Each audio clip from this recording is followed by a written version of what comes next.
Hi everybody, welcome to the next instalment in the international webinar series. This is the first of our subject specific sessions where we're going to give you a little bit of a flavour and you can find out more about some of the academic courses that we teach here at Cambridge, perhaps some that you may have not come across before, may have not considered. So we're really thrilled to have David Bainbridge with us today. He's going to talk to us all about the veterinary medicine course at Cambridge. So I'm going to hand over to David and leave it to him to tell you all about the course. Okay, thank you very much.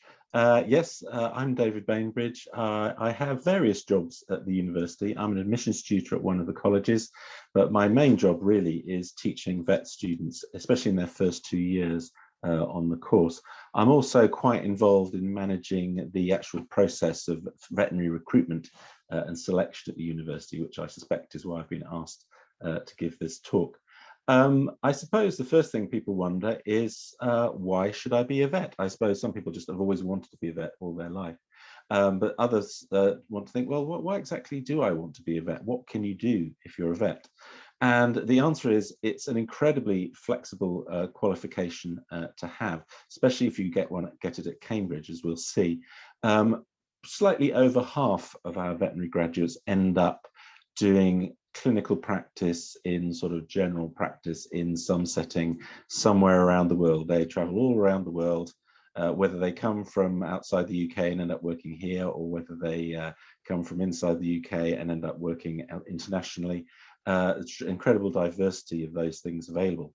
However, just under half of our graduates end up doing something a bit different. They may end up teaching or working in a university. They may end up in industry. They may end up setting up their own company. They may end up working for government. They may end up writing. I'm a vet, and one of my sidelines is I write popular science books, and other people I know have got involved in publishing and marketing and all sorts of things. So it's an incredibly diverse career.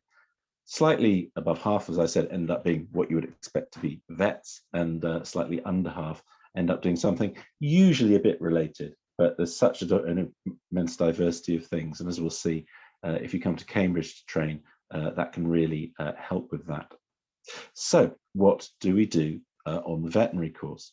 Well, our vet students come to us either straight from school or usually from university, often straight from university, but we do have graduates who come to us after some delay. We have somebody studying in our first year at the moment who finished university about 5 years ago and has now come back to train as a vet. So we see the whole range, really. But you can apply straight from school, or you can leave it until after your first degree. It's up to you to decide which is best for you. Now, when you get here, the Cambridge course is 6 years. The veterinary course at most vet schools in the UK is 5 years, and we'll see why. Basically, there is an extra year where you do a very specific thing. So in the first 2 years, you come here and we teach you all the basic science and husbandry to do with being a vet. So whether that's biochemistry or anatomy, which is what I teach, physiology, pharmacology, pathology, comparative vertebrates, reproductive biology, neuroscience, all those things get done in the first 2 years, and as we'll see, to quite a high level. But it's not just the scientific courses you do, you also have courses on animal management and the professional aspects of being a veterinary surgeon. So that all happens in the first 2 years. Then the really special thing about the Cambridge course, apart from the fact it's brilliant in all sorts of other ways, is the third year. All of our students who come to us without a science degree, effectively it's called intercalation. You can do this at any vet school, except not many students do at most of the UK vet students, whereas at Cambridge, everybody who doesn't already have a science degree takes a single subject. You pick a subject of your choice and you study it to full Cambridge Natural Sciences degree level in your third year.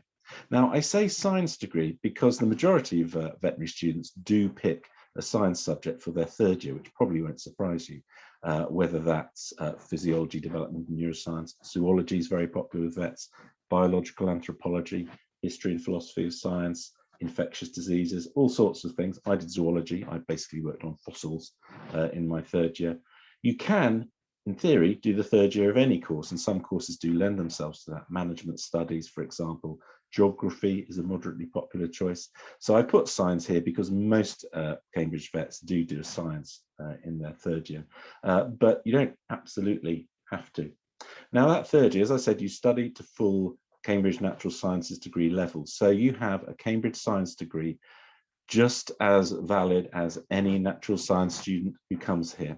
And that can be incredibly valuable in your future career. Having basically, it's a Cambridge BA, it's a Bachelor of Arts for various weird historical reasons, but it's a full Cambridge bachelor's degree. And that can be incredibly useful if you want to go into, well, all sorts of things really. I've certainly found it useful in my career, and certainly when I was applying for a PhD many, many years ago, it certainly came in handy.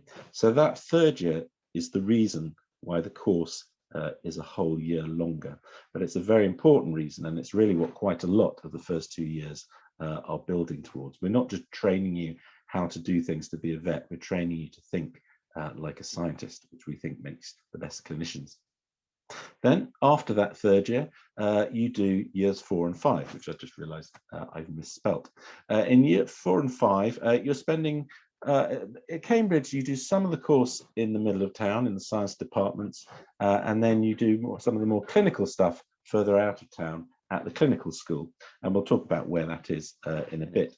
And in the 4th and the 5th years, you start to build on the science basis of the first 3 years, doing more things, sort of things like ophthalmology or introduction to orthopedic surgery or nephrology and things like that. So things where the science is becoming much more clinically focused. And that obviously takes quite a lot. There's just a lot of stuff that a vet has to know, and that goes on until you start the 6th year. Now the 6th year is very distinctive. At Cambridge, you spend all your time in the 6th year doing clinical rotations. So basically you'll spend 2 weeks doing equine orthopedics or farm animal medicine or clinical pathology or diagnostic imaging or small animal medicine or oncology or all sorts of things like that. And you'll rotate through these clinical rotations throughout your final year. And Cambridge was the first UK vet school to introduce an entirely final year. So I think you'll find that by the end of those 6 years, when you first go out, and most people start in practice initially, even if they don't stay in it for the rest of their career, you'll find that you feel very well prepared by what we've given you and what we've trained you in and helped you understand while you've been a student with us. So why might you want to apply to Cambridge to do your veterinary course? Well, there are several vet schools in the UK, and the good news is they're all good. Obviously, we like to think ours is better, but they're all good. But they each have sort of distinctive features that make them a bit different from some of the others. So you may want to look into that when you're thinking of applying. So what is different about Cambridge? Well, the first thing is there's a tremendous practical focus of the course right from the beginning of the first year. You will be spending your time doing things like, well, from the first week, you'll be doing animal handling classes. How do you turn over a sheep? How do you stop yourself being attacked by a cat? Things like that. That's from the very first week. It continues. We run, in fact, I'm running in a few days' time, a session called Introduction to Clinical Examination, where we take what we've learned in the labs and we apply it to living healthy animals, the sort of pet dogs and ponies and cattle that we keep at the vet school, and we listen to their hearts and we bend their joints and we squeeze their abdomens. There are other aspects of this as well, the ability to practice your animal handling and learn more about animal management and husbandry continues, well, really throughout the course, but certainly throughout the early years when sometimes in courses vets complain that they don't get enough practical exposure.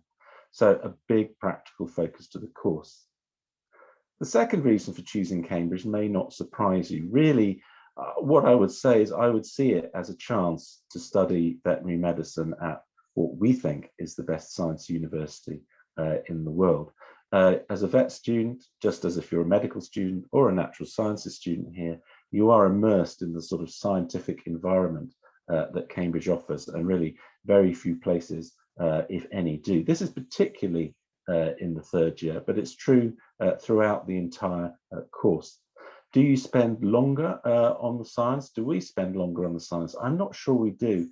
I think we're just fortunate and we get very scientifically able students. And so we can just, because of that, go into the science to a much sort of deeper level of understanding than I think you would find on possibly any other veterinary course in the entire world, partly because we're preparing you to do the third year individual subject degree year.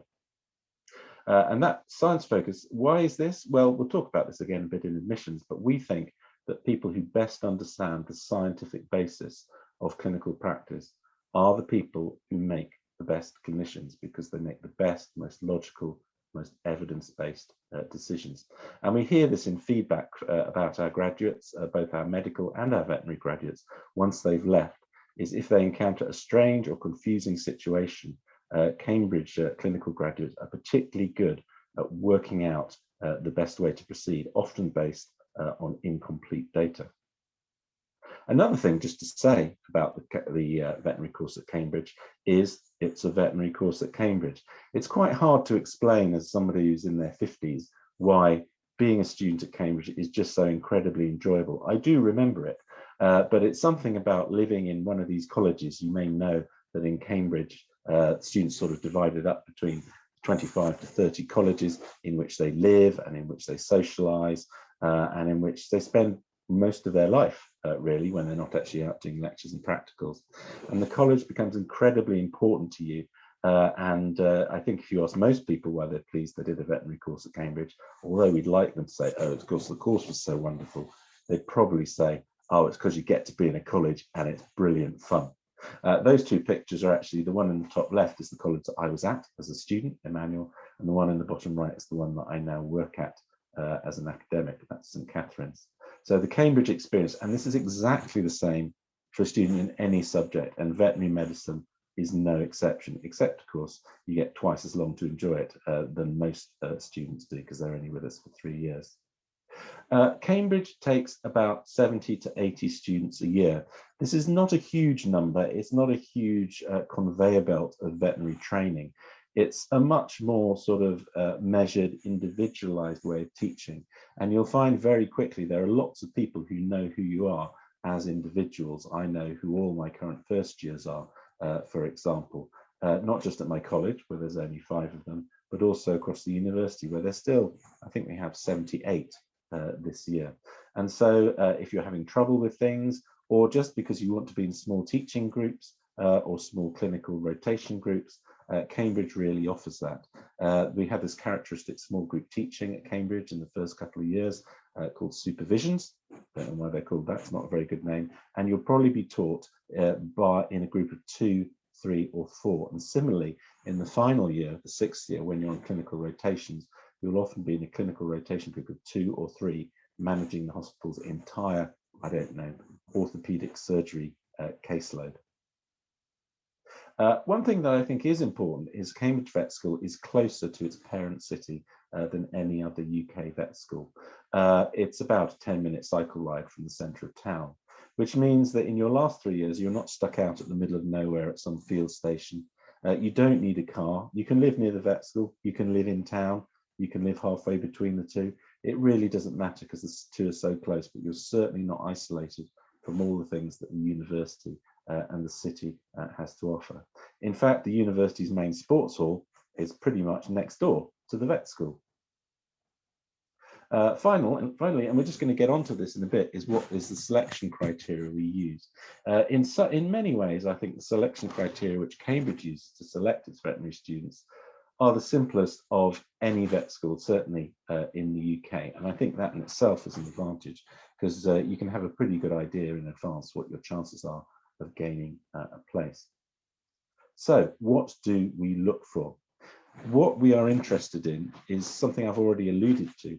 We think the people who make the best clinicians are the people who have the best scientific understanding of the clinical situations they find themselves in. So what we are looking for is the people with the most scientific aptitude. And we think that's the same thing as clinical aptitude. We can teach you everything else, but you need to be good at science and maths in advance. We assess this especially by your performance in science and maths. And if you're coming from school, that would be in sort of your last 2 years of school. Of course, if you're coming to us after a degree, then if it's a science degree, we'll probably be more interested in that and how you did at school. If you're doing an arts degree, we will look at that, but you may need to do some sort of school level chemistry or something like that to apply. Obviously, have a look at our website for further details. So the key thing is your aptitude in science and maths. Interview, we probably would, and certainly in a normal non-COVID year, we would expect to discuss a little bit of clinical work experience that you have. We don't demand work experience from our veterinary applicants, but we think it's a good idea to get maybe 10 working days in total of work experience shadowing vets in clinical situations.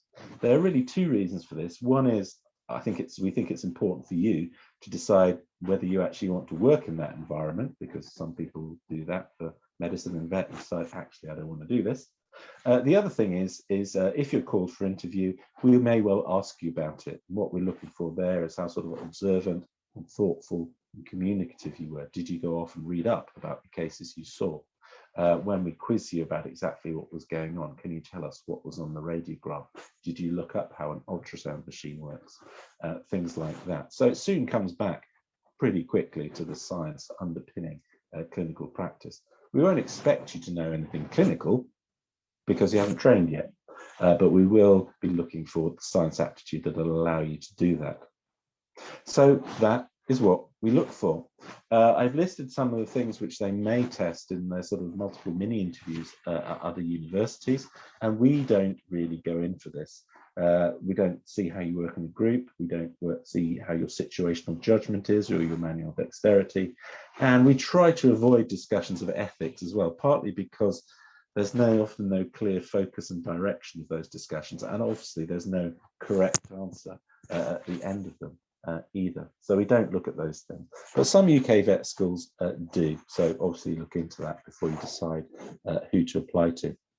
So if you're doing very well at science and maths at school or university, then you stand a very good chance of getting into Cambridge. And I'll just re-emphasize that in a bit. What is the process of applying? Now, if you're going to apply for any undergraduate course in the UK, pretty much, you have to apply via an organisation called UCAS, UCAS. Their website is ucas.org. And obviously, if you go on that website, it'll give you all sorts of information about how to apply to UK universities. Usually, the final deadline for putting a UCAS application in is October the 15th. 6 p.m. on October the 15th in most years. I should add, however, if you're applying from outside the UK, sometimes it's a good idea or essential to apply by a deadline which actually falls before that date. So do make sure you have a good close look at the Cambridge website, and they'll explain if you have to apply particularly early because of your situation. So we get all our applications in by then. And then all of our veterinary applicants do what's called an admissions assessment, usually on a day in early October and usually in an exam centre. An exam centre is very often just your school, although it may not be, but for many people it is just their school. So you need to register for that when you put your initial application in. It's actually the same admissions assessment that our natural sciences applicants do as well. So we take that, your scores in that. We take the information that's on your UCAS form, which includes your previous exam performance, and also a little statement where you get to say what you think has prepared you particularly for a course in veterinary medicine. And then we decide who to interview. At Cambridge, we interview usually over 70% of our veterinary applicants, and it can be quite a bit more than that. It kind of depends. And those interviews are usually, I say usually, because of COVID, which might change the timing of things, in early to mid-December. They are usually in person, but in 2021, for example, it's possible that they may not be. We'll do them by Zoom or some other remote teleconferencing system. And the interviews, again, are usually pretty scientific. We may pick things out of your school or degree science and talk to you about them, or give you sort of principles or concepts or problems in them. Or we may just take things that we kind of had prepared to give to everybody and ask you to work through them. And it's really to see how you approach and tackle problems. So you should basically come to your interview, just be ready to talk, be ready to give the various things we ask you to do, a bit of a try and just see how you get on. The interview may be quite hard in places, and that's absolutely fine, because that sometimes means you're doing quite well. They're really trying to see how far they can push you in the science that they're quizzing you on. So that all happens in early to mid-December, and then usually we're able to get out decision emails by mid-January. So we're usually the first vet school to really, in the UK, to finish its admissions business. So that goes out then. Usually it's early May. You have to decide which of your veterinary offers you want to take up as your main offer. And then if you're waiting for results from school or university exams, that may come in the summer, often just a month and a half before you want to start the course. The course starts right at the beginning of October, which makes you realise I just said the admissions assessment is early October. Of course, that's wrong. It's early November, because otherwise it would be before you have to apply. So sorry, that should say early November. So that's the timing. Many people apply when they're still at school. I say most people apply when they're still at school or at university, although of course you're perfectly welcome to apply if you've already left school or university as well. So just quickly to finish off, just to emphasize, we have very simple admissions requirements. If you are doing very well in science and maths at school or at university, you may find this is actually the easiest vet school on which to gain a place in the UK, because that's pretty much all we're looking for. So if that's you, then go for it. And as I say, you may be surprised. You may, many people who apply to us don't expect to get an offer and are very surprised then when they do, because they think it's going to be too hard. But if you're a very good scientist or mathematician, then as I say, this could be the easiest one to get into. There are various websites there for you to look at. The one that people often look at is the first one listed in bold. That's hosted by the Vet School, has lots of information and images and links and things like that. But of course, there is the main university admissions website as well, which is often very good on the technicalities of when to apply and how to apply, especially if you're applying from outside the UK. Okay, well, anyway, thank you for listening. That's veterinary medicine at Cambridge. I hope you enjoyed it, and I hope you consider applying. Bye. Thanks, David. That was brilliant. That was really interesting overview of the course and some wonderful images in there as well. So yeah, if you enjoyed this particular session, please do make sure you check out our other videos in this series. So there's some other videos where you can find out more about the university and about studying at Cambridge and student life as well. If you do have any questions after this, do feel free to email us as well. You can reach us at internationaladmissions@admin.cam.ac.uk. So thanks very much, everybody. Bye.